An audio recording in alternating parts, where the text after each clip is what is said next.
بسم اللہ والسلام علی رسول اللہ۔ اچھا، ایک سوال درس نظامی کے میرے اسٹوڈنٹ ہیں، انہوں نے پوچھا ہے کہ نبی کریم علیہ الصلوۃ والسلام کی نورانیت کے حوالے سے اہل سنت و جماعت کا کیا عقیدہ ہے؟ تو اس حوالے سے یاد رکھیں، نبی پاک علیہ السلام کی بشریت کا انکار کرنا، حضور علیہ السلام کے انسان ہونے کا انکار کرنا، یہ کفر ہے، کیونکہ حضور علیہ السلام کی بشریت قرآن مجید سے ثابت ہے، اور نبی کریم علیہ السلام کی نورانیت کا بھی ہرگز انکار نہیں کر سکتے۔ اس پر بے شمار دلائل موجود ہیں۔ اب قرآن مجید کی آیات مبارکہ پڑھیں، قد جاءکم من اللہ نور و کتاب مبین۔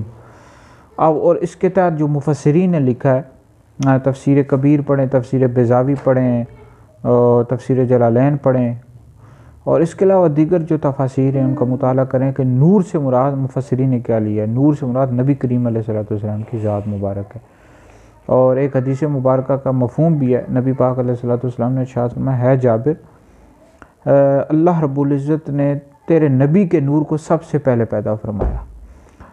تو بہرحال نبی کریم علیہ السلام کی نورانیت یہ ثابت ہے، اور آپ علیہ السلام کی جو نورانیت ہے اس کا ہرگز انکار نہیں کیا جا سکتا۔